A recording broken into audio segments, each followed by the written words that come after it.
Hala, booking! Just in, breaking news. New Senate building. Pinuna ng taong bayan, Panelo, bumuelta. New Senate building. Aha, aha, aha. Ayan, syempre itong balitang ating matutunghayan ngayon ay nagmula kay Balitang Pinoy TV. At ilalagay ko sa description box ang link ng channel ni Balitang Pinoy TV para maging updated po kayo sa mga balita na kanyang inihahatid sa atin. At syempre ito ang inyong lingkod na si BT na magbibigay ng reaksyon at komento dito sa video ang ating matutunghayan ngayon. At huwag na natin pagtagalin at sabay-sabay na nating panoorin ang laman ng video na hatid sa atin ni Balitang Pinoy TV at bibigyan natin ng reaksyon ng balitang ito. Pasok! Balitang Pinoy TV.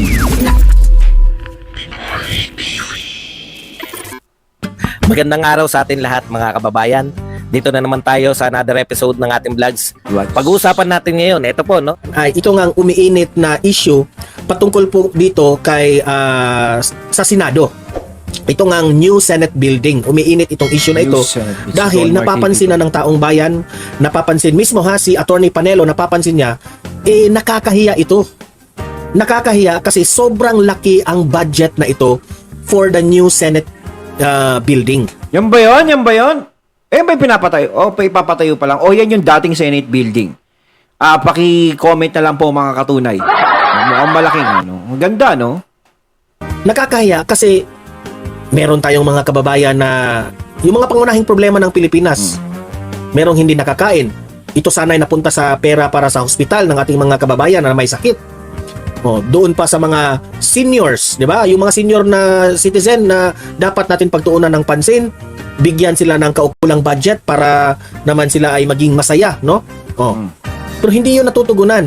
So, kung may delikadesa po ang Senado, bakit nagtayo kayo ng new Senate building? Para lang po sa opisina ninyo. Yan ang sabi ni Atty. Panelo. Kaya nga ang sabi ni Panelo, nakakahiya po kayo mga taga-Senado. Especially na itong si Cayetano at itong si Binay ay nagkainitan na sa Senado. So nakakahiya po. So ito yung nababalita na parang expensive, no, na Senate building na itatayo dahil nga papalitan na yung building nila doon. Who built this city? Di ba?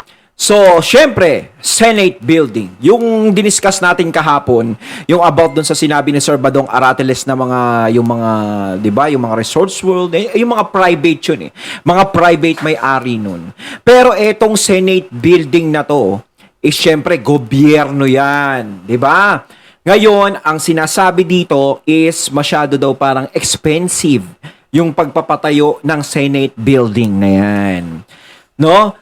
Ang tanong natin dyan, bakit kailangan, kung meron mang mga ganun na bagay o senaryong ganun, o bali-balitang ganun, kung totoo man yun, bakit magpapatayo ng ganun kamahal? Diba? Masyadong expensive ang halaga, masyadong malaking halaga. Ngayon, kung luma na yung diba, istruktura ng Senado, yung building nila ron, pwede naman siguro ipagawa yun o diba? Pwede naman kaysa magpatayo ka ng bago kung hindi naman kailangan. Kaya kung kailangan, sige. Pero nandiyan pa naman siguro, pwedeng pagtiyagaan. Hindi, tsaka 24 lang naman sila eh. Diba? Hindi nga naman katulad ng Kongreso, no? Kahit makukulit sila, no? Ang dami nila doon. 300 sila ron, napakarami. Diba? So ito, siguro sa Senado, hindi naman kailangan magpatayo ng napakalaking building. 'Di ba? Kasi saan manggagaling yung ipagpapatayo niyan? Syempre, hindi naman po sa kanila. Hindi naman po sa inyo manggagaling. Syempre, manggagaling yan, alam nyo na kung kanino, sa taong bayan pa rin. So, ayun yung kine-question sa inyo. Siyempre, kung magpapatayo ka ng napakalaki, napakalaki, 24 lang naman sila. Bakit? Kakalug-kalug sa kanila yan. Diba? Bakit kailangan nila na masyadong expensive? Diba? Ang dami kasing problema ng bansa, tapos sasabayan pa natin ang pagpapatayo ng ganyan. Diba? Ang dami na. Halos ang Pilipinas talaga is napakalaki ng problema eh. 'Di ba? Nandiyan na nga dumadagdag yung West Philippine Sea. Ilabas na natin 'yan, Talagang problema yung mga Chinese na 'yan, 'di ba? Ito pa yung mga mahal bilihin, mga raming taong naghihirap. Siguro kung ipagpapatayo nyo diyan, 'di ba? Is itinulong nyo na lang sa mga tao, 'Di ba? Nagpatayo na lang kayo ng mga kabuhayan o paghahanap buhayan ng mga tao, 'di ba? Ah, 'di ba? Oh, nagpatayo ka ng mga negosyo, oh, 'di ba? Patayo ka ng negosyo tapos mag-open kayo ng hiring para sa mga tao. Ang dami pang matutulungan ng mga tao noon, 'di ba? 'Di ba, mga katunay? Hindi kasi, 'di ba? Pangit sabayan kasi sa panahon ngayon yung ganyan. Talagang mabubutasan at mabubutasan kayo diyan. Dahil kung hindi nyo man nararamdaman ng kahirapan ngayon, ang mga mamamayan nararamdaman nila yung kahirapan. Hindi lang ramdam, damang. Diba? Tapos biglang ganyan, bubalitan. Laki-laki naman ng note, may pondo pa lang ganyan, tapos ganito, ganyan. Diba? Ang daming pwedeng itulong yan. Diba? Katulad ng mga benepisyo sa mga senior citizen. Oh, yan, kailangan yung mga kababayan nating senior citizen, syempre matatanda na sila. Kailangan nila ng benepisyo kahit papaano may panggastos sila sa sarili nila. Pambili ng mga maintenance. Syempre, minsan kasi may mga ganon na nahihiya ng humingi sa mga anak o nahihiya na bigyang pasanin pa yung anak. May mga ganong magulang. Katulad ko, ayoko maging pasanin sa mga anak ko pag ako'y tumanda. No? Kahit pa paano gusto ko may sarili akong ipon, di ba? Kumbaga, kung gusto nila akong tulungan nila ako, pero hindi yung para puwersahin ko sila. Ayoko ng ganun. Di ba? Ngayon, ang dami-daming pwedeng puntahan niyang perang yan. Di ba? Yung mga ospital. Bakit hindi kayo magdagdag ng mga ospital? Bakit hindi nyo pagandahin yung mga ospital, yung mga gamit ng mga public hospital? Pagandahin nyo, kumpletuhin nyo, yung mga dialysis center, o ayusin nyo, damihan nyo. Diba? Ang daming pupuntahan yan. Kaysa Senate building na yan. Diba? Pwede naman siguro i-renovate yung building nyo. Hindi na kailangan magpatayo ng masyadong expensive. Kasi kung i-renovate lang yun, di ba, mas makakamura ka kaysa magpatayo ka? Di ba? Sabi pa nga nila na konti na lang siguro, 3 o 4 na lang yung mga matitino na mga senador dyan. Yun lang. Tapos, ang laki-laki ng budget ninyo to the point na kinoconsider na ito na luxury na ito. Naghihirap ang mga Pilipino pero yung opisina ninyo, yung new Senate building worth 23 billion or 21 billion? Hindi ba kayo nahiya yan sa mga Pilipino? Pera ito ng taong bayan, tapos ginamit nyo, yung sobrang kamahalan ng itinayo ninyo because that will be considered your office. Hindi ba kayo kontento sa mga opisina nyo ngayon? Sabi nga ng iba, itigil yan. Oo nga, kung ayos pa naman yan, pwede nyo naman pagtiyagaan yan. Hindi nyo ba naisip na may mga tao naghihirap na yan na mas kailangan yung gagastosin nyo dyan sa building na yan? Diba? Ay, Diyos ko naman. Huwag naman isipin ng pansarili. Diba? Hindi naman po kasi papakinabangan ng mga tao yan eh. Sino po bang makikinabang dyan? Kayo lang din po. Diba? Pero yung mga kababayan natin, hindi makikinabang sa building na yan. Kung sana ba yung mga tao, open sa mga tao yan, tapos araw-araw mayroon silang pakain dyan eh. Diba? Yun, maganda. O kaya may pakain, araw-araw may mga tulong na binibigay dyan, lahat ng tao pwede pumunta. Open po ang aming building para sa inyong lahat. Pwede kayo matulog dito. Yung pinapakinabangan ng mga tao. Hindi ba? Hindi naman po kasi papakinabangan kung masyadong expensive ang pagpapatayo nyo niyaan, hindi naman talaga pakikinabangan ng mga tao yan. Di ba? Kumbaga, kayo lang. 'Di ba? Para masabi na maganda yung opisina namin, maganda yung Senado.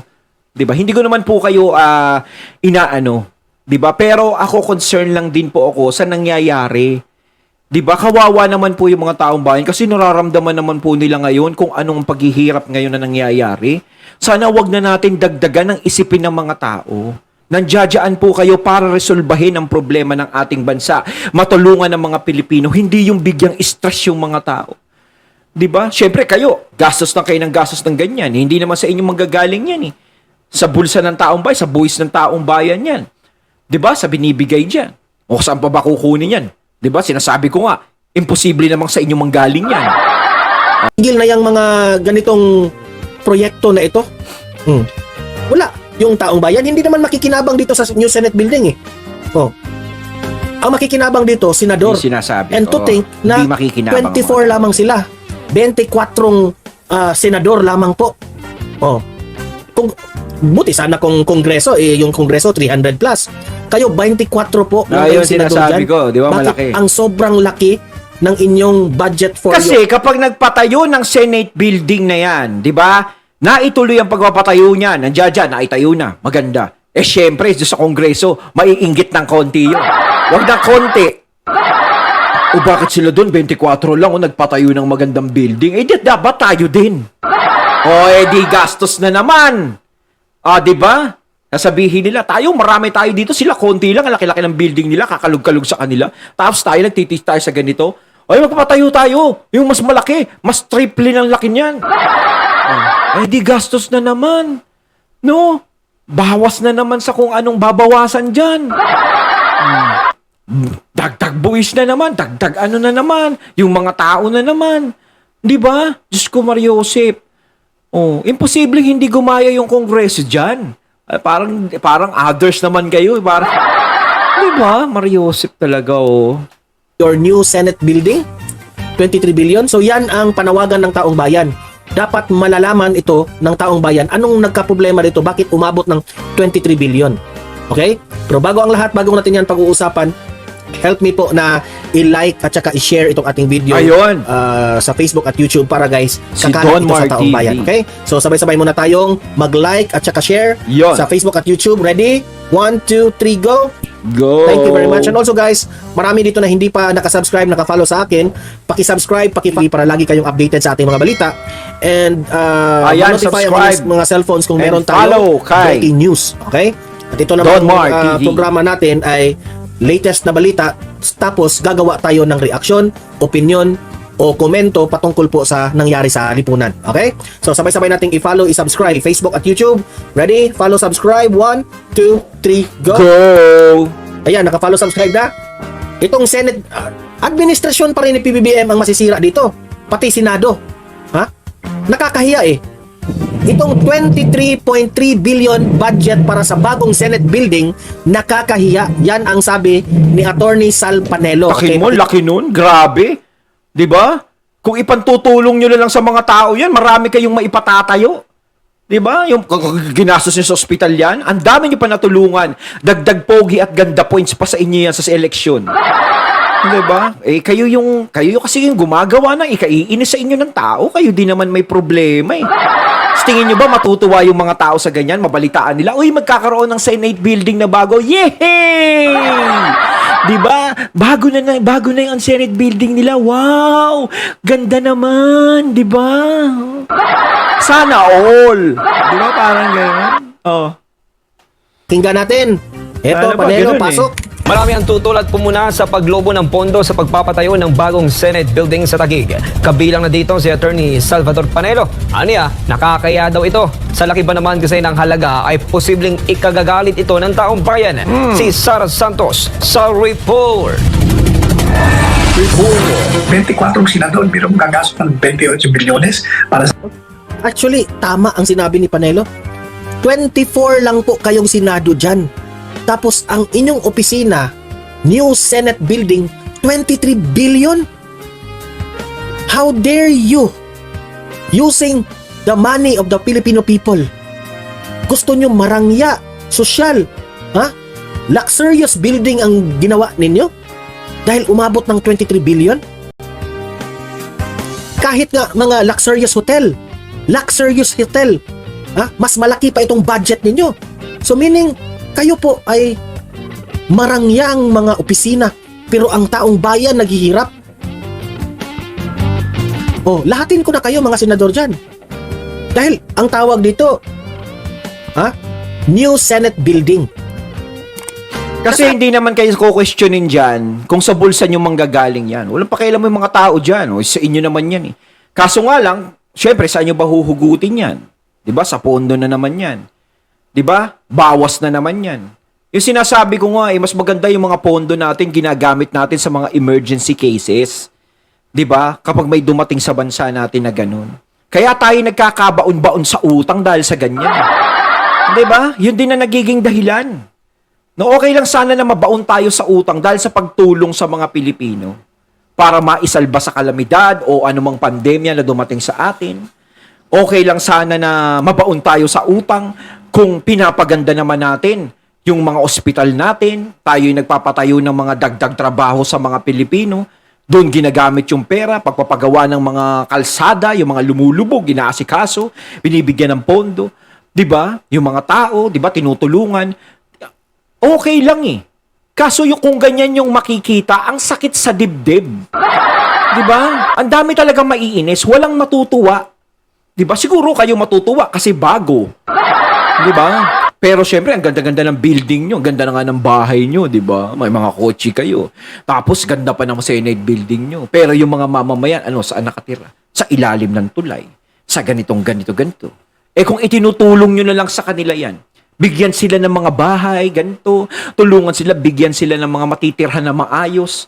'Di ba? Yung pera ginamit nyo sa ganun. Diyos ko, ang daming natuwa sa inyo. Baka kahit presidente itakbo nyo manalo kayo. 'Di ba? Sana yung mga senador, wala man lang kahit isang, si Cayetano lang ba ang gusto magpa-imbestiga dito? O talaga bang 23 billion ito lahat? Gusto itong 23 malaman ng billion, taong bayan laki! ngayon. Dahil umiinit itong issue ngayon na ito. Walang problema yan kung 23 billion talaga ang ginamit nyo dyan. Walang korupsyon, walang anomalya, okay yan. Pero on the other side, nakakahiya. Ako late na akong nakarealize na sobra pala talagang laki. Hindi, talaga nakakahiya yan. 'Di ba? Kung iisipin mo yung problema ng bansa ngayon, ganito, tapos ganyan sila. Sobra. Now, paano nila ito ipapaliwanag ngayon? Oh. Itong mga paliwanag ninyo, ma-accept ba ito ng taong bayan? Yan ang tanong. Bakit lumobo po na aabot ng 23 billion? What are the specific details about this? Napakamahal naman yung building na yan. Ano yan? May ginto sa loob. Pagtapak mo, hindi tiles. Ano siya? Yung tiles na yari sa ginto.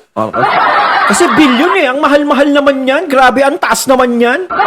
Sobra naman ang taas ng talent ng mga gagawa niyan. Mario Joseph. Ano ba? Gold ba ang ginamit ng CR? Yung sinasabi ko. Sobrang mahal? Gold ba yun? Nagtatanong lang po kami Anong materials na ginamit ninyo?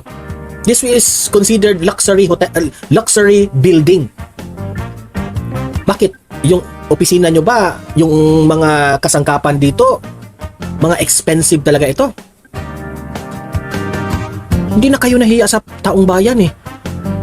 Imagine you are only 24 members dyan. And you have that kind of budget for your office? Grabe. Sa kanilang opisina, kalokohan yan. Sa takbo ng bansa Sabi niya, kalokohan talaga. ngayon, napapanahon na bang magkaroon ng bagong gusali ang ating mga senador? Tutol kasi ang napakarami sa ideya, lalo na't ang budget para dito na dati nasa 8. Ang sa akin ba dito ba? Teka muna kasi ang katin ng likod ko. Ginamit ko yung supply. Ito ba ay practical? Yan ang tanong. Practical ba ito? Sa sobrang daming problema ng Pilipinas? Sa sobrang daming may sakit? Na walang pambayad sa ospital? Yung aking asawa nga halos wala nang tulog, ang nahihirapan na kasi 500,000 yung pagbabayaran nila sa ospital, yung kapatid ng asawa ko. Pumupunta pa sila sa Mormons Church, humingi sila ng, kasi yung Mormons kasi yung asawa ko pumupunta pa sila doon sa church, binigyan sila ng tulong. May ganong bagay ba? Kung tutuusin ang Pilipinas po, sobrang daming pera ang Pilipinas. The sad reality is, hindi masyadong na-manage o na-balance po ang pera ng Pilipinas. Tama yun. Marami talagang pera ang Pilipinas talaga. Kasi ganyan meron silang ilalabas na bilyones dyan sa Senate building na yan. Kaso nga lang talaga, yung dami ng pera ng Pilipinas talaga is hindi kayang i-manage. 'Di ba? Hindi kayang patakbuhin kung paano pagugulungin, kung paano dadami, 'di ba? Kung paano minsan itutulong, 'di ba? Hindi nila ma-manage ng maayos. Laging ang nangyayari is puro sa pansariling interest lang napupunta. O sasabihin, Senate building yan, makikinabang naman lahat. Hindi po makikinabang lahat dyan. Walang makikinabang dyan, kayo lang po. Walang ibang makikinabang. Ang mga mamamayan, hindi nila papakinabangan yan. 'Di ba? Hindi nga nila matitiran yan eh. Kahit isang araw, di sila pwede matulog dyan. 'Di ba? Sila nga, minsan gusto nilang pumasok dyan, humingi ng tulong sa mga Senado, ayaw niyong papasukin, 'di ba? Bawal pumasok. 'Di ba? Walang pakinabang sa taong bayan yung building na yan. 'Di ba? Kayo lang po. At saka napakalaki naman pong halaga yung bilyon na yan. Pasensya na po kung kayo po'y napupuna. 'Di ba? Kasi sa hirap po ng bansa natin, mas maganda tinututukan natin yung problema ng mamamayan natin eh. Hindi po yung mga expensive na ganyan, yung magpapatayo ka. Kahit sabihin na luma na yung ano namin eh, yung Senado namin, kailangan baguhin namin. Ang laki naman ang halaga yun. Bilyones, Mariusip naman. 'Di ba? Pwede naman yung maliit-liitan. Gano'n bang katiba yan? Puro bakal ba yan? Puro stainless ba yan? Tsaka may ginto. 'Di ba? O kaya yari sa bronze, silver, gold. 'Di ba? Oh, matatawag mo bang balanse ito? Sobrang laki. Ako na mismo, I'm part of the taong bayan. Sobrang laki yan. Is it practical? Ano ba yan? Bulletproof ba yan? Dapat malaman ang explanation. Naghihintay ang taong bayan dito. Bakit ganun kalaki? 9 billion pesos Yes. na ay mas lumobo pa. Ngayon umabot na sa nakalululang 23 Oh yes, Ma'am Nelsky Vlog, Mormons po yung pamilya ng asawa ko. Tapos I really appreciate sa mga Mormons rin kasi wala silang wala na silang explanation o kung ano-ano, talagang tinulungan nila kaagad yung asawa ko. 3 billion pesos. Matatandaan na pinasuspinde ni Senator Cheese Escudero ang konstruksyon ng bagong Senate building matapos niyang maupo bilang bagong Senate President noon. Anya, nakagugulat daw at masama sa panlasa ang laki ng perang Masama talaga sa panlasa. Sobra. Oh, ganyan kalaki ang kanilang opisina. Hindi lang siguro opisina kung anong mang pagpupulong nila dyan, ganyan po kalaki ang kanilang new Senate. Teka, baka gusto nila ganyan kalaki kasi dyan nagaganapin ng PBA. O kaya malay natin, maglagay sila ng mga concert hall dyan. Diba? Oo, maya may mga ganun. Baka mamaya katulad ng Resorts World, maglagay sila ng mga ganyan. Maglagay ng mga hotel. Laki kasi! Marius! Building. Pero 24 lang sila ha. 24 senators. Kayo, ano sa tingin nyo? Tama ba? O naging practical ba sila sa mga gastusin nito? Natating natunghayan ng video na nagbula kay Balitang Pinoy TV at syempre natunghayan natin ang boses na yun na nagbula kay Sir Donmar TV. Ayan mga katunay, kayo anong masasabi nyo tungkol dito sa video na ating binigyan ng reaction ngayon? Comment lang po kayo sa comment box, no? Grabe ang mahal. Talagang dumoble, no? Ayaw talaga nilang padaig. Comment lang po kayo sa comment box. So once again, I'm BT and I'm out. Peace.